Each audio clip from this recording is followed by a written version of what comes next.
Hi guys, so we back. We here again on Echt.AVI. Yeah. I tell you we had the name by next episode for you, don't worry. Right, so this one is entitled Director's Cut. Right, we here with Stephen Jones, also does stories with Stevo, right? Specializing in conceptualizing, storyboarding, casting, critiquing, video editing, song editing, after effects, voice acting, lighting and set design, sound engineering, and a renowned director. Thank you for coming with us. Fella. Come on. Come on. From conceptualizing. Yeah, Fellas, if I had to be that person. Thanks for having me, fellas. It's an honor to be on Echt.AVI. On Echt.AVI. I just like Wally, I know find out the name, so. But it's a pleasure to be here. For sure. So I just get on a certain background. This is the God, but I was telling you about that. You actually get me into stuff. I think when we were younger, we had the idea alongside with my sister. With, I can rule. I feel like that kickstarted. I guess what he doing now, and then he decided he's gonna tack back out and get me involved. And we here, so maybe a little bit Wait for you a second, 5 minutes or yourself. Okay. So my name is Stephen Jones, as I said. I'm the creator of Stories with Stevo. I'm also a student at UE. Shout out to my graduating class. And yeah, I've been doing videos for close to 10 years, about 8, yeah. It's been longer than that, well, which is short, but officially, yeah, probably close to 10 years.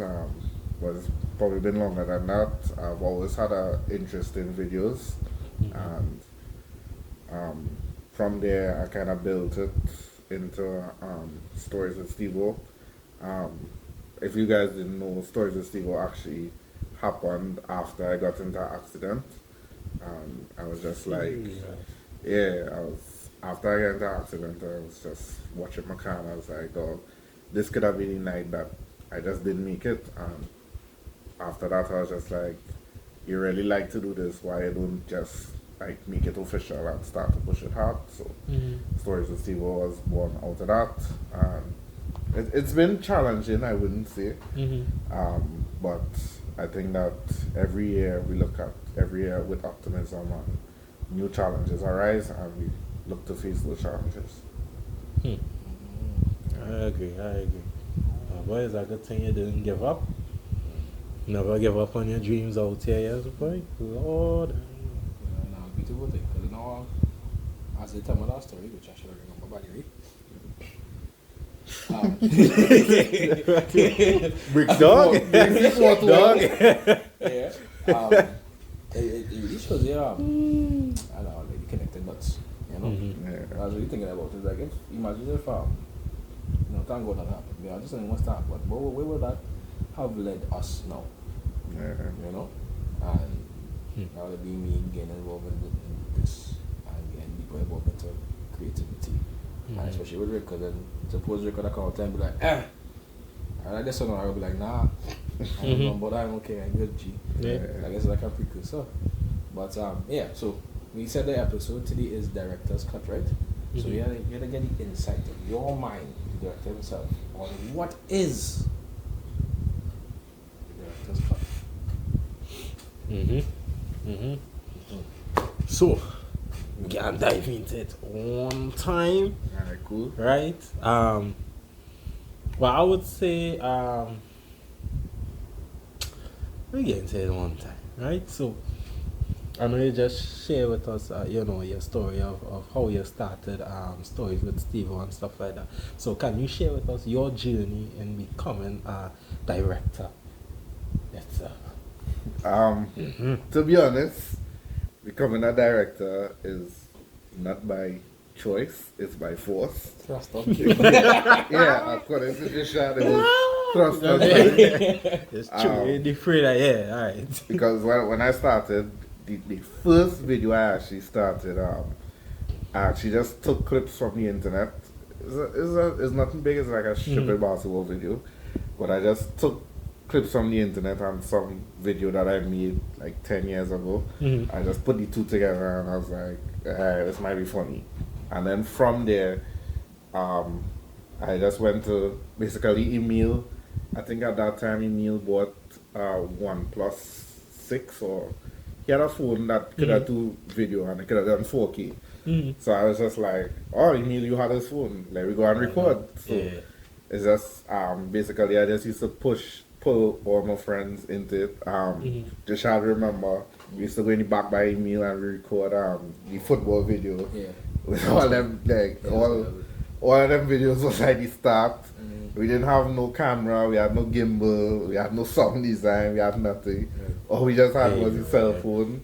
Literally building from the ground up there right now. We literally built from the ground up, and I guess to them they would have looked at me like, okay, this is Steven's idea, he has to have some direction. So as a director, and I'm for all y'all, I'm not saying that I'm the most perfect director, because I'm not, but every time I feel like a sense of responsibility, every time I say, hey, let's go and shoot a video, to have an idea and know in which direction we're going.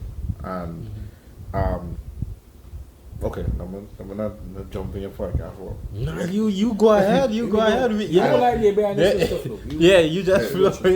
You go ahead. I just saying that even as a director, sometimes you might not know exactly what you're going to do, but at the end of the day, it's your responsibility to lead, to be the captain of the ship. So basically, even if you don't know where you're going, you have to look like you know where you're going and try to always look towards land. So I feel like you definitely, and as I mentioned like that, as I think about all the other videos that we did, I really see what you're saying, right? Because in terms of, so there'll be times when we do a video, and then Steven will be like we know this scene coming to end, right? But they have like a little lull period, or when he sees that a clip is going into a direction that seems interesting, he's leaving it alone. And you just, so when you go off and they do the thing, and you stand on there, and we done that, and everybody pause, and you're like, cut. And everybody's like, what going on?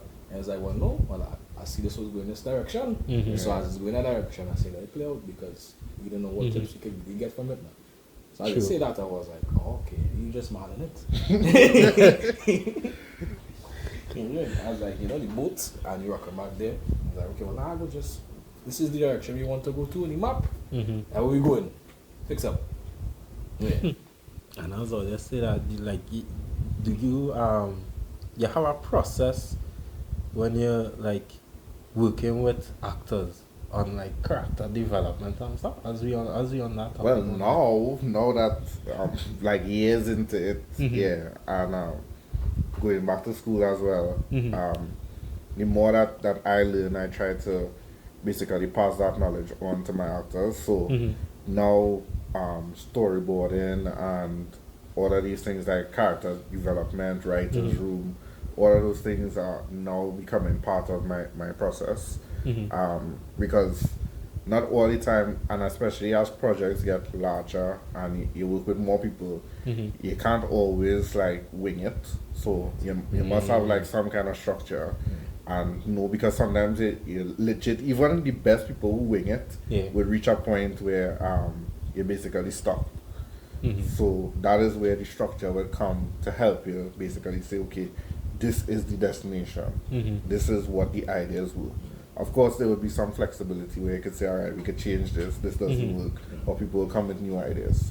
But now there are things that I try to put in place beforehand to basically alleviate these problems. So, well, as you're talking now about alleviating the problems, right?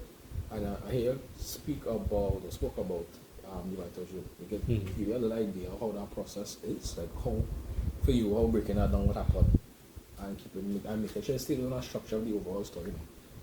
So usually I would have an idea, and the writer's room, again, still small productions, but basically my friends, I would tell my friends, hey, I have this idea, let's work on it. So in my upcoming projects, I actually have a few friends who said, hey, they would be interested in being in the writer's process. So basically, I would probably, all of my friends would probably meet by Starbucks or something. Right. I would basically have an outline of the stuff, how I want it to go. And basically, we'll just tear down that idea from beginning to end. Break it apart, see what works, what doesn't work, why it doesn't work, why it works, all of those stuff, and put it together. Basically, me or somebody else would probably do like a writer's draft. So it have log line, synopsis, writer's draft, shooting script, all of these things for our upcoming project. And well, it was actually my class project, but for our upcoming project, we actually had to go through all these stages of just the script, which I didn't realize before had all these multiple layers, because I just knew some. And some of them you actually do without even knowing that you actually do it. Yeah. So like the shooting script, I would have these ideas in my mind, okay, this is the camera angles I want, but you actually have to put that on paper for the actors, everyone to know, okay, this is where the camera would be located. This is what, for the cameraman, this is the kind of shots that the person is looking for. But back to Jisha's point with the writer's room, basically, yeah, it would be a room with writers, people who are versed in writing, and basically we're just going to tear down the script. And when you see what's in tearing down, you'll see sometimes a new idea will just flourish and then just work along with the idea. Or And you just write it down, and again you give reasons why or why this wouldn't work. oh, it's not reasons. Yeah, you write reasons. Yeah, they give a rationale. They can't just say, hey, this wouldn't work, and just leave it at that. Yeah, they give like a few reasons why. Well, as we're on the topic of your latest project, right? You could share like some of the challenges you face on your latest project, or But the latest project that I did, or the ones that are upcoming? maybe You wrote one that you did. let me say one that you did. Yeah, yeah. You did, and future problems you did. Yeah. Well, for me as a director, basically, actors was the main problem.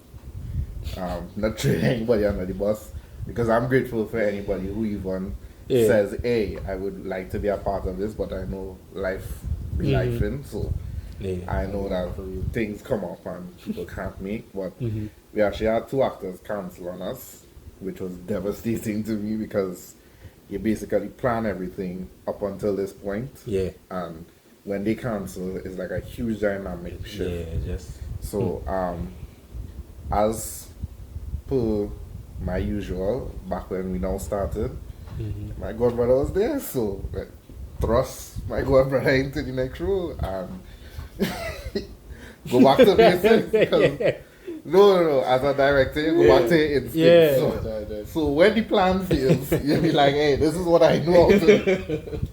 And I was like, I know Jisha's like practically my entire life, so I was like, I know Jisha's gonna say yes. He's gonna be like, hey, he give me this last place, but he will say yes. Yeah. Which I could count on. So I was just like, hey, Jisha's gonna do this. But as a director also is being calm in stressful situations, which is a skill that I did not know probably up to last year. As you guys would know, the 48-hour video challenge that we had, which, to be honest, going into it, I was like, I know this is going to be the most stressful situation, and whatever cracks come out from this, I know, okay, we have to fix this. But in that, it actually showed cracks in me as a director. So this latest project that I had, I keep reminding myself, no matter what going on, stay positive, reinforce positivity, because we were up there till like 1, 2 o'clock in the morning. And that was actually, my project was actually after another project. So the weekend before, we were actually shooting till 1, 2 o'clock in the morning for that weekend. So it was like the end of a 2 to 3 week process of not getting any sleep because I still had to go to work, I still had to do my stuff, we still had to do preparation for my stuff. So every time I felt stressed, I was like, hey, remember you are second job there. yeah. You gotta remember you are the captain, so you don't want to pass off your negative energy onto the cast and crew. And I know everybody was tired, and I just didn't want anybody to feel discouraged. So I just keep putting the energy, hey guys, we'll get through it. Sometimes you gotta lie a little bit. Yeah, we almost done. But we ain't done. Yeah, we almost done. Aye, we shoot one scene and then aye. Yeah. So there was a time he was doing that project, right? I ain't nobody doing it, did that project. And I guess from when they were doing post-production and everything, it seemed like we had to do some reshooting now, but so we rocking back there, we kinda like all done. And we get a message. So yes guys, in all good movies or anything that is great, you must expect reshooting. And he was like, oh Lord. Because we are great. I immediately know what was going on there. I was Lord Father. Hey, that was interesting, but hey. No, but we were actually sitting down because me, the producer, and the editor actually was sitting down in our room. And the editor started to say, dog, this would be good if we did this, and this would be good if we did this. And as a director, I don't want to be at the screening or at the end of the film and say, hey, I wish we could have done this better. So I actually took a stance and I said, hey, if we need to reshoot, let's start with small things that we could control. If we could get the actors to come out, we're going back and reshoot. And if the actors say they can't come out, well then we can't control the actors. But once the actors say they could, we're going back and reshoot, because at the end of the day, I want to know that that is the best product that we could have put out. So when people watch it, they'll be like, hey, that was a damn good film. Yeah. I can say damn, right? Yeah. Okay. So definitely, you're saying for sure that's how you deal with the pressures. I like how you're handling it, because I mean, I figured it would be difficult for you to have to be like how to juggle everybody here. Yeah. I juggle everywhere. So that stance where you said where you were, it's okay. Well, what we can control. If they're okay, we outside. I like that approach. That's a nice approach, especially after that whole thing where the 24-hour challenge. Yeah, that was chaos. It was. But God is good, man. Yeah. I actually want us to do another one if I actually get the opportunity. Yeah. Because I think we could really do something great. Yeah. But it's a learning experience. That is a different. Yeah, that's a good challenge. Wow. I think I would challenge anybody who into directing or directing to try it out. Yeah. Guess that 24. It was 24 or 48 hours. 24. Well, it felt like 24 because. Yeah, because it's really just one day to get this stuff and next day. Yeah. Basically, you get the package at 5 o'clock and you have to submit by 5 o'clock Sunday, and that's including editing everything. I mean, as you guys can clearly tell, there's a lot of production too. Yeah. I like that. Yeah, because it's like you could see the big change from where we now started off. Like as you said out there from the beginning, I got disappear for a bit, but from here to where we are now is like a full-fledged team to an extent, more or less now. Yeah. So definitely, we gotta keep all the eyes out for Stories with Stevo, because things are on up front for sure. Yeah. For sure. Now, as we're speaking about that, we also have like how you say you would deal with creative differences as a director. Because I know for sure you would be. So like you were mentioning a bit about that when you're speaking about the whole writer's room, as well as you'll touch a bit about basically the writer's room. Because public don't really see the writer's room and stuff now. We know every drama does happen like Stephen and I really like that idea. What do you think about this one? So talk to me. So actually that is something I struggle with. Because I personally don't like to let people feel that they are not heard. So this will sound like crazy, but I think I have a split personality, there's Steven and then there's Stevo. Mm-hmm. Stevo wants whatever is best for the project. Steven cares about people's feelings. Stevo does not care about people's feelings. It sounds bad, but I would listen to everybody's idea, but not everybody's ideas fits at that moment. Yeah. You could have like a fantastic idea, which would fit perfectly with another project that we are doing. It just doesn't fit with this project. This is not. Basically, we go into town and you want to go Sando. Like another project, we are all for it because we are going to Sando in the next project. But this project, we're going to town. Yeah. So I'd have to tell you, hey, this does not fit with this project. But we could. I always like even with Jishad gives like a lot of ideas, and usually, even if it doesn't fit for that project, I will be home, like playing FIFA or something, and be like, hey, Jishad gave this idea. This is a really good idea, boy. We could shoot this, or this style could fit with this because something we were talking about, and he mentioned a mockumentary style. And then sometime I was home and I was just like, this makes sense, and this could fit with this, and this thing. It's not that it was a bad idea, it just didn't fit with that project. But I don't want anybody to ever feel like, hey, you had a bad idea, and we're never going to use this. Even in the writer's room, I would probably make mental notes, hey, this is something we could use with this, or how it is as at least for me, I have like 18 different projects like listed out, and so it's always projects in here. Yeah, I tell you all like 5, but I really have like 18 different projects, and I know that okay, these aren't realistic to shoot now, and you can't overwhelm everybody with all. But I would know that these ideas could fit with something else. So it's just. Basically, as a director, you are creating a puzzle and you need to know which piece fits where. Lord.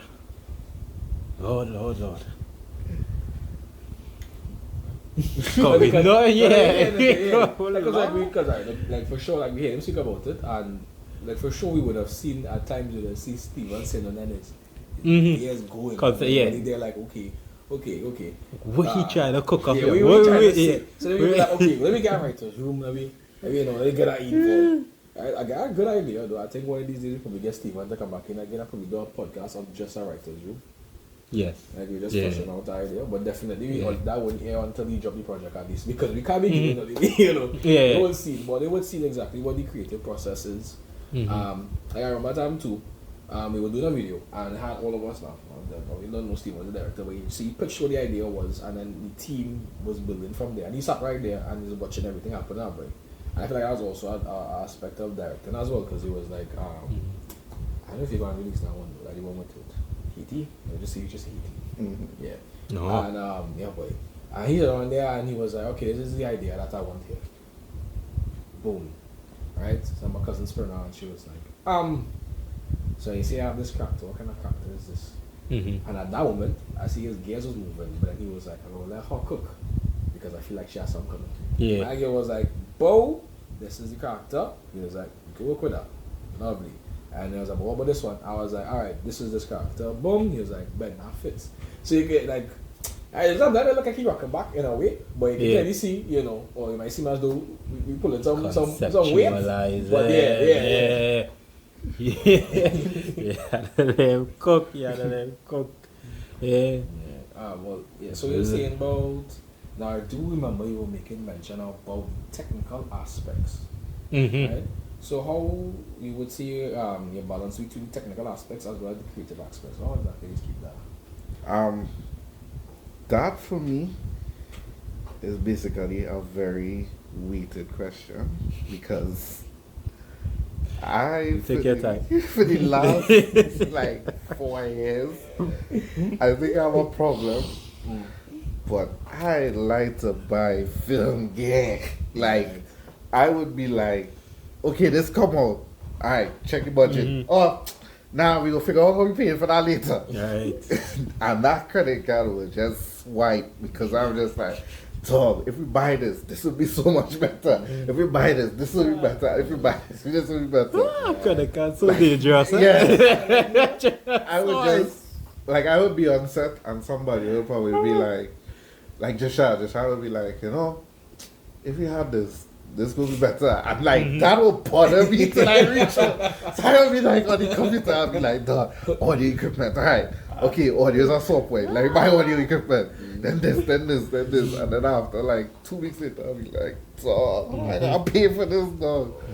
But technically, I really like things to, because I think, like, especially in Trinidad, it's different now. Right. But for a good while, everything that came out used to just look very low quality. And I was like, we have such good stories, but it can't just be looking low quality. So I was just like, alright, I don't want, whatever I do must be the best technically that I can do at that point.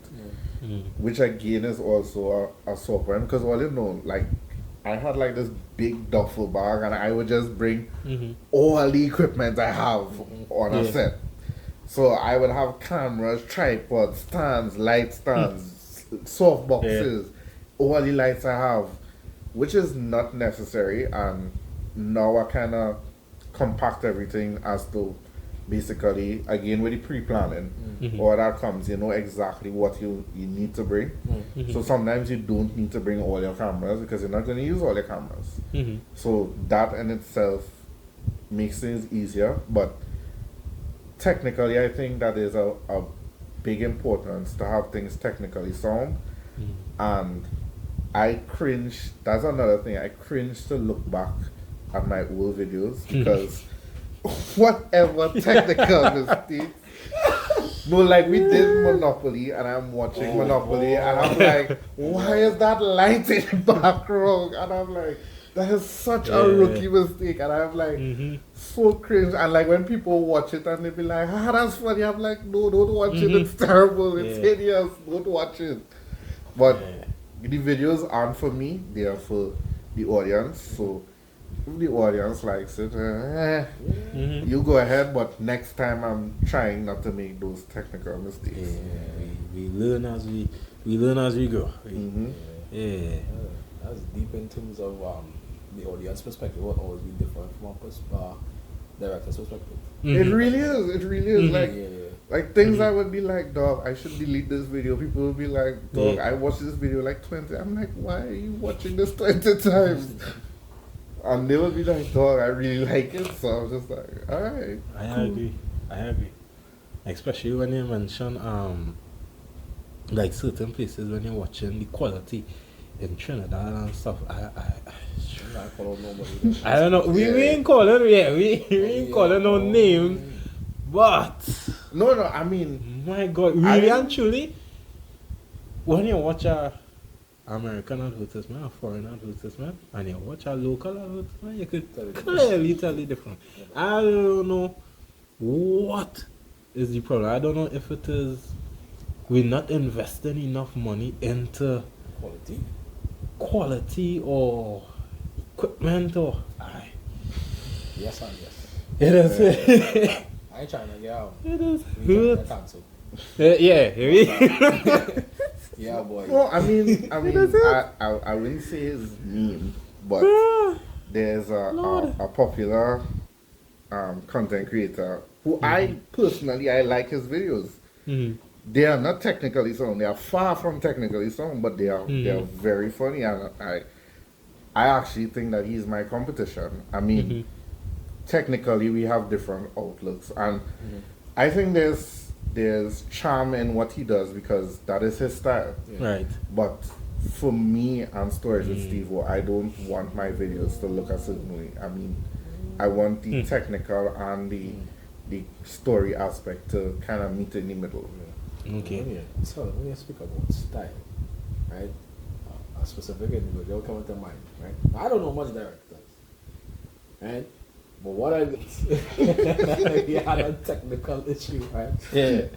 But yeah, as you're talking about directors. The only creative difference you had between a particular designer, particular guy, right? Style, yeah. Style compared to your style. I was thinking about one director in particular. I don't really know much directors, but I have one. His name is Wes Anderson, and that man is it's very specific. It's very, I don't know how to explain it. It's like everything had to be within, I guess, like centered. It seems like, and there's a lot that probably be going on. He doesn't do a lot. It's very minimal and centered. So everything comes to camera, the center camera, and something will happen. And if something is happening, he shifts these things that's happening center. And I was like, this is probably one of the directors that probably stand out to me the most, right? I mean, like, of course, not the other ones that I don't know. I'm not sure you'll get into that, but that guy, if you don't know about him, boy. Yeah, but there's other ones that I like. Yeah. Them different. Yeah. I have so much directors. Alright, yo, we play a little game, right? No. Oh boy, yeah. Jigsaw. Oh boy. Alright, well, I have a follow-up question after this, right? But here we got a list. We should do like 3 or 4 favorite directors. Let's take off what's Alright, so let's see. With 4 favorite directors. Jeez, After we do that, then I'll say what we can do after. Right? Right, so we got list. I have some people here. Just we have some people. I need a little assistance from Yeah, Google. so- That I don't know.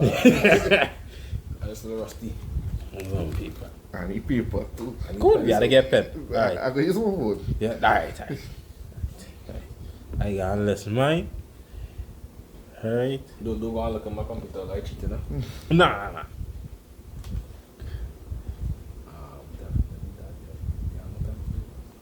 Yeah, the pen. Yeah. Use it. Oh Lord, father.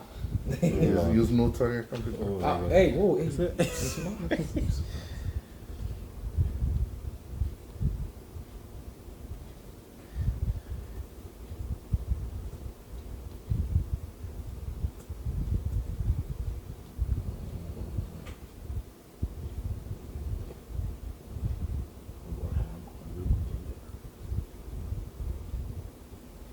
I feel like I look up some pictures to see what What it look like? So I don't know who to one now, boy. Yeah. Yo, can I do? Well, I finished. Nah. I always watch movies. I don't know. I go for one guy because I realize his direction is very interesting, but I'll tell you why I think his one is interesting. I'm always watching movies. If I it- don't know.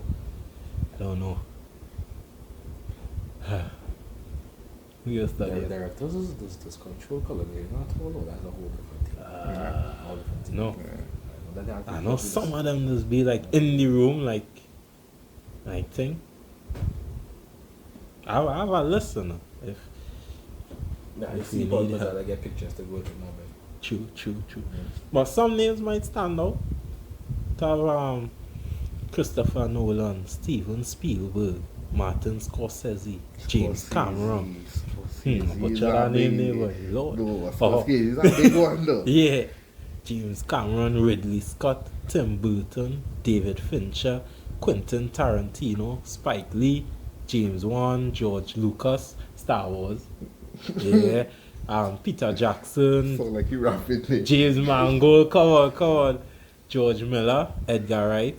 Just today I watched an Edgar Wright movie, Baby Driver. I know if you ever see that one, yeah. No, I see. I know about it. Yeah. It had Brad Bird, he did the Incredibles and them, Michael Bay, Transformers and Bad Boys films and stuff. J.J. Abrams, John Favreau, and of course we know Zack Snyder. The Snyder's Cut. That's the one I was on ask you if they had anything to do with color grading. Because I find every time you do a video, the colors will be booming.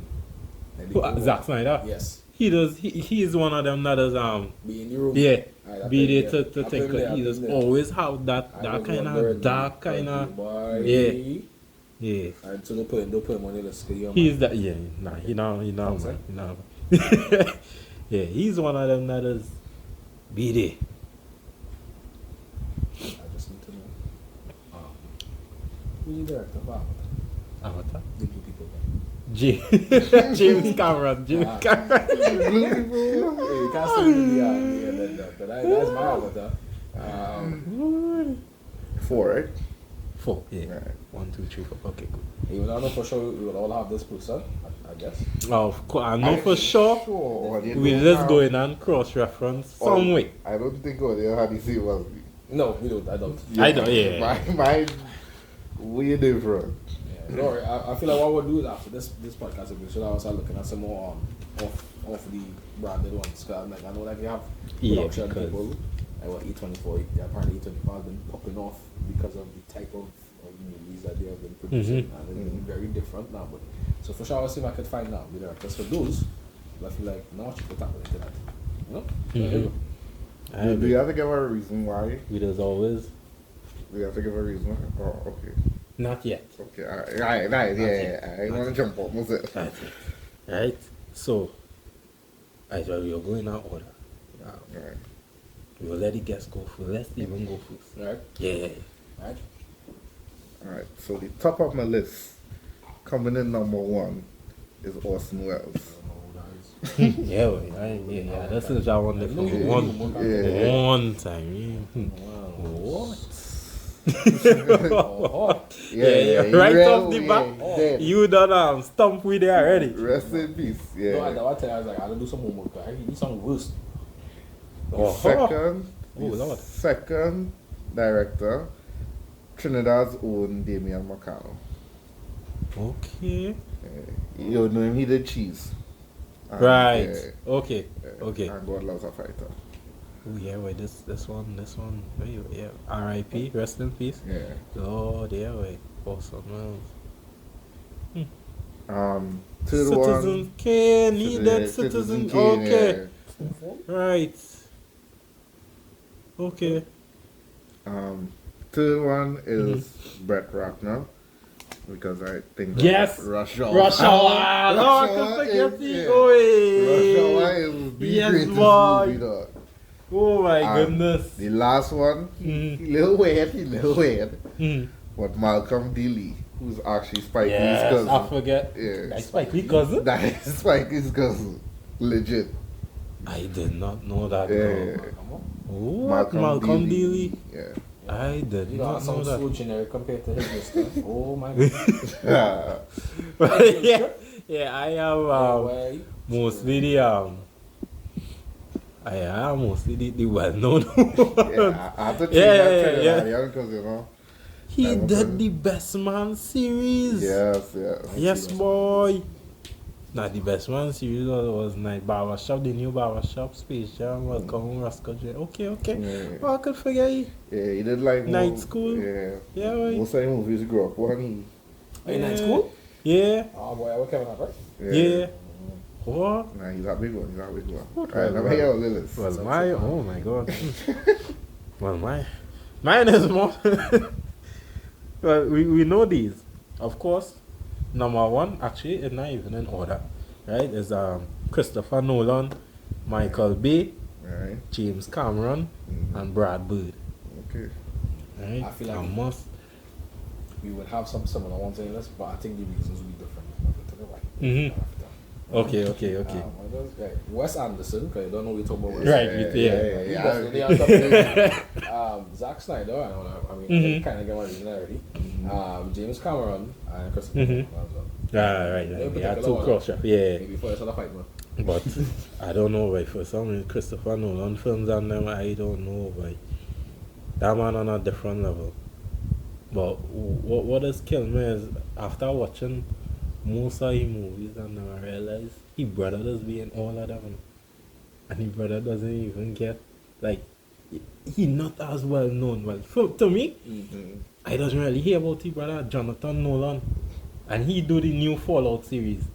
Okay. Not showing right now. You watch it? Yeah, I watch it.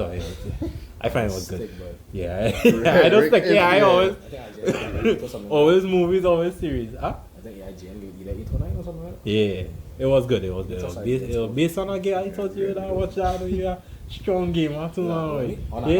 Yeah. No, you know, Sorry. ironically, as We you don't bring, have an episode on game it Yes, soon. yes, please. Now we answer. ironically, I think that Uncharted is one. I was just like, I love that game. I think that Uncharted is one of the greatest games ever, and I have never watched the Uncharted movie. God. Never watch it. I apologize. There's so to much- Holland, but no. So much reviews of that way. Yeah. I Yeah, watch it there. mixed reviews, mixed reviews. That's what you say. Yeah. When a movie fails, that's when it makes you. My God. But jumping into the next part now. So now we have 4 directors. What we gonna do is one has to go. And all the movies they ever did. Yeah. Yes. Let me see what other movies. Mine going to be hard because I'm Big mean. Four. You see why I don't like to play this game? There's always a twist. He do Always a Terminator. twist. Wait, who's that? Camera. Yeah. What he going to? Terminator. What you dog? He do that. He do. What else he doing? My boy do He do Avatar. Titanic. He do Titanic. Yeah, he do Titanic. Now he going, you telling me What do that you mean he Rose gone? and this boy. Come on, come on. Yeah, you got Yo, it's that great, good, song. but when I said Titanic, my God. For Alright, we gotta kick him off the ship. Shucks. Nah. For me, I love my countryman, but boy, Damien, boy, I don't go, boy. I already can't stop watching Rush Hour, boy. Yeah. Rush Hour is a classic. Yeah, Just last week I watched Rush Classic. Hour. Damien, you made the top 4 if we could do a kind of Thanos reverse thing and bring it back. We'll bring it back, but I'll take off Damien off the list. Yeah. That's exactly what my question. Oh, you Nah. cutting your whole list? Yeah. I say I what? say could. Go Don't fight, man. I check it in with you. I check it in with you. So, my value fit this. Yeah. He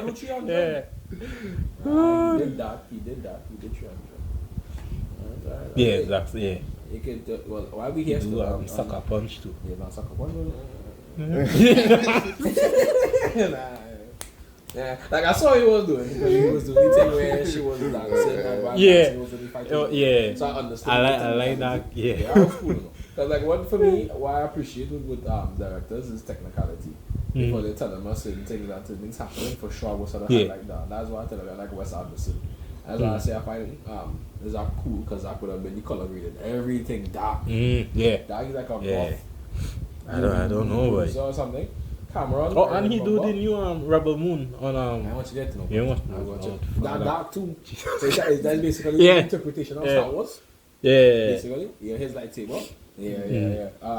See, I picked Cameron because I remember who boy was talking about doing some form of lighting or something like that with camera underwater. And the technical stuff that man put on, I was like, yeah, you are a G. Yeah. I really want to admit blue people for real, but but it was like, well, technical. The reason why I say blue people is because Avatar holds forever and ever in my heart and mind and soul be the last airbender. So I hear Avatar going straight to the last airbender. I mean, not talking about the live action, Yeah, we're talking about the animation. Oh, Yeah, they'll be specific. The live action never exists. Well, we all know why we picked Nolan. That man, Yeah. know what he Oh, doing. That is storyboard in print. You see. Tenet was back to front, you know. And then front to back, you know. Listen, Tenet, Interstellar. Oh my Nah, God, don't talk about this, Inception. hello. You still confused about this, hello. I was like, at the Yeah. I see my boy packed some light, I was like, But space time continuum. listen, hey. So But we giving the reviews Inception? now then? Oh my God, you could go through. Because But, I didn't take on Yeah, mine. you didn't take on Wow. Play your own game now. Yeah, my own little talk. Christopher Nolan, nah. We now talk about ERG. Brad Bird. I love my Incredibles movie. But honors this weekend. You can live without it. That the only movies I know. Like off the top of my head So, from yeah, Bad so, Bird. I know Bravo. he did. I don't think I need to know more before I make my choice harder. I will tell you what I see. Okay, Yeah. okay. Because Michael Bay, he do Transformers. He do oh Lord, don't tell me. Don't tell me. I feel like you could really. Yeah. Don't tell me. I mean, You can do it all the Oh time. my Jam. God. Yeah. Lord, No, Jurassic World. he did the Jurassic World. Ratatouille too. That's all. My ringtone is Jurassic World. I Wait, know you I'm gotta take off. before. You gotta take off. He do Mission Impossible. No. You gotta take one No, off. that's not. Dude, I walk off. I'm sorry, I should have never bring it up. Just no. You gotta take off one. How to get kicked off though? I love my Titanic. Just last week I watched it. But I had to go and agree with Chad. With James Cameron. Yeah. Poor James. You got Hey, they could have fit. You gotta go here. They could have fit. Woo! Yeah, way. You gotta go. Come Michael Bay. Yeah. Michael Bay do Transformers. Michael Bay do. He do so much. Now you saying that because Including of explosions. Bad Boys. Yeah, I love Bad Boys. Bad Every- Boys was literally the first R-rated movie I've ever watched. Literally, that reminiscence of I always sneak it to go and watch it. Pay it on. So they hide it from over there. This that yeah. Wait, which And Bad they watch Boys? it. Bad Boys 1. I started with 1. Okay. And then reached 2. Oh my god. Yeah. Yeah, Every time Now I we- Michael Bay. Boom. God. Explosion. Right, you know. I feel like every director had a thing like for Yeah. instance, Quentin Tarantino, he like blood. Love blood. I don't know why. And on feet, eh? There's no Ma- feet. yeah, like blood on feet. Yeah. Michael Bay, explosions. James Cameron. Nah, Well, Christopher Nolan, we know well Tech Dark. he like technical. Yeah. He does try his best to stay away from special effects. Always. That's just safe that. He That don't do remind that. me of there was a video I saw somebody was trying to recreate the you watch Oppenheimer, right? Mm-hmm. You know, watch Oppenheimer. Oh God. You ain't watch it yet? No, why? The visual effects that he did for that, I didn't even think it was anything CGI related. Nope. Somebody was talking about Literally using set off dust what? and paint. Yeah. And they recreated it from that with light, you know. Literally And I was set like, down at the front. Yeah, I need to. now I only watch Different. recently too. If it make up HBO Max, and the reason why I ended up using HBO Max was because I wanted to watch Dune 2. But Dune was good. Let's not talk about Doom too. Nah, we go fight. Woo! There will be a whole different podcast episode because Dune was supposed to. Feel like let's split this podcast in two. Yeah, we done already. Part 1 and 2. Because Amazing. I rest my case, we go talk about this. Then one both of them go and find me. I done so. Remember this one like explosions. And who was your favorite? What's that before? I don't know. We go tell you about his. Alright. So, Orson Welles kind of self-explanatory. He did the greatest movie mankind has ever seen. So, Citizen Kane. Citizen Is Kane. widely regarded as the greatest movie. I hear, I ain't gonna have no comments on that. I heard that on so much lists, them Watch yeah. Mojo lists and them. I actually do like the movie, and not just going with what everybody else said. I actually do like the movie, and I think when I now started as well, I listened to a lot of Orson Welles podcasts because they have like old interviews of him and stuff, and like he basically embodied me because he was saying. When he first created Citizen Kane, he was like, he didn't know anything, and he just used to go to them, and they used to be like, hey, the camera needs to be here, and he's like, so why the camera can't be here? And they was like, because there's a rule, and he was like, well, let me just try different stuff, and I really like that about him, that he used to try different stuff. Damien, because, well, he made Cheese and he made God Loves a Fighter, and I think now, Joshua will probably agree with me, I kind of in my dark movie phase. So all the stuff that we produce within the last couple of months is like have dark themes around them.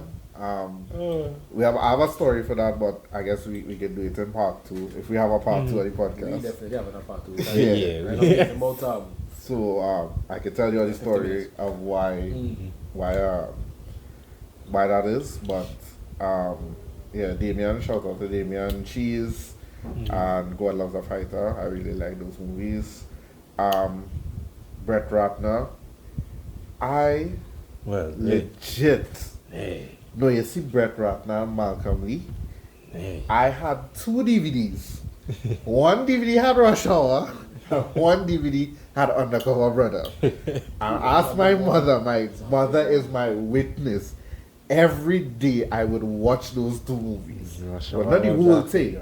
But classic. I would put in that DVD player and watch Don't get it wrong. scene. I I love don't those get it wrong. movies. Like Rush Hour 1, 2, 3, and I am upset with Jackie Chan and Chris Tucker that they did not make Rush Hour 4 yet. No, I think And I am waiting. as yet, yeah. Yeah. 'Cause I know that they're supposed to do one. I keep reviewing. I am reading every article. I know that the script has been finished. Yeah. I'm like, why is this movie not made yet? But shout out to them. I really like those movies. So that's my Classic, reasons for these classic. before. So would you say that what is one director that has influenced your work today, if there's any? You would say Definitely, like so it's different. okay. It's different because, like, the stage that I'm at now, Mm. Damien McCannell definitely with the subject matters that he deals with. Right. I am trying to deal with that, and but this phase of my directing will come to an end. I think by next year I should be out of this phase. The dark phase will probably just last for a year. Orson Welles, because technically it's like you can do all things basically with the camera. So he very early on he like basically influenced all the early stuff that I would try to do. Brett Ratner and Malcolm Lee, they are great directors, but also shout out to their actors because Chris Tucker is hilarious and Eddie Griffin is hilarious as well. And all my comedy sketches, I think, also shout out to my actors. I think that they would have influenced a lot of my comedy sketches and my view on comedy as a whole. I think that is the thing about putting a whole movie together is like the directing, and some of them just know who would be good for this role, and then just go for that person because I don't think Brett Ratner is amazing director, but I don't think Rush Hour would be Rush Hour without Jackie Chan and Chris Tucker. That dynamic, and I hear they don't like each other at first. Like Jackie Chan don't like Chris Tucker. You only talking, you chillate, this, that. They don't like each other. I don't think Rush Hour would be Rush Hour without them as well. Really. Everything just come together. Director, actors, everything. I love that. And that's it. And basically, I can speak to one of my things. Actually, the trailer we did for Young Burrows. I think even though I directed that, Jashad, Robert, and Matthew, that combination was really special because Matthew take real licks, Robert give out real licks, and Jashad just embodied that character. Like, I would watch that over, and when they took off their mask, I guess we can leave a link in the description. Yeah, definitely. But when they took off their mask and Jashad started that speech, Jashad was really like, "Talk, I am out here to kill you," and it's just like it wasn't pronounced. It was just the way how he delivered the speech. It was like, this is how I really see. So even when, because there's actually a full length, what we was talking about, a full length supposed to come out soon. Even when I write in the full length, in the back of my mind, I'm like, I can't see anybody else but Jishad playing this role. Just because of how he delivered for that trailer. I would feel like if anybody else is to take that role from Jishad, they have to come really good. Like, exceptionally well. And even then, it still mightn't be, because I can't see. Had it. That character is Jishad. Like that has to be. It has Some to characters just made for certain. This is you. I see you here. I'm a little worried about it though, because I have all the pressure. No, I was just like, does this mean that he sees the character has traits that I have? Yeah, sometimes I be driving and just shot in front of you, like, dog, is this man gonna kill me? Oh wow, no, hang on. I think too, at times you'll have monologues, because he and I will play around, right? We're kind of, only in the car having moments, so we have monologues now, boy. And at times he's talking to him about it, and I keep telling him, when you get the chance to read the script, I mean, he's been asking us to read the script. But I said, when you get a chance to read the script, just know very well I got some changes that I'm making. I already, for long as I've been picturing certain things that could be said, because I really immediately, I say I relate to the I relate. But you understand? You go see. Yeah. Well, that. Yeah, I have plans for that, so for sure. And especially to the maturity from then to now as well. I got a major thing as well. Yeah. Indeed.